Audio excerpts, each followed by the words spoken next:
দীর্ঘ ১৬ বছর পর নগরের প্যারেড ময়দানে অনুষ্ঠিত হবে তাফসিরুল কোরআন মাহফিল।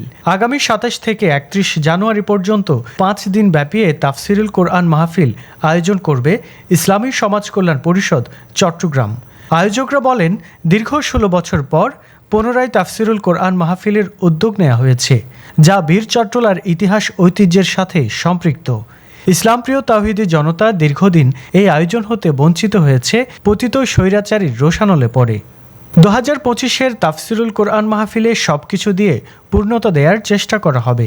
শূন্যতা শহীদ আল্লামা সাঈদী এবং শাইখুল হাদিস মরহুম শামসুদ্দিন রহমতুল্লাহি আলাইহের উপস্থিতি।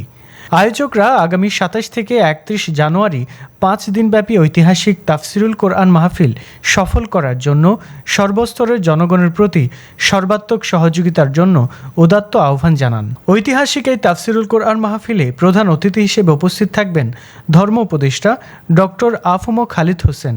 বিশেষ অতিথি হিসেবে উপস্থিত থাকবেন আন্তর্জাতিক খ্যাতিসম্পন্ন মুফাসসিরে কোরআন ও ইসলামিক স্কলার মাওলানা সৈয়দ কামাল উদ্দিন জাফরি। প্রধান মুফাসসির হিসেবে আলোচনা করবেন ডক্টর মাওলানা মিজানুর রহমান আজহারি। অন্যান্যদের মধ্যে আলোচনা করবেন মুফতি আমির হামজা, কামরুল ইসলাম সাঈদ আনসারী ও আবদুল্লাহ আল আমিন। আখেরি মোনাজাত পরিচালনা করবেন আন্দরকিল্লা শাহী জামে মসজিদের খতিব সৈয়দ আনোয়ার হোসেন তাহের জাবিরি আল মাদানী। তাফসির মাহফিলে সভাপতিত্ব করবেন ইসলামী সমাজ কল্যাণ পরিষদের সভাপতি অধ্যক্ষ মোহাম্মদ তাহের।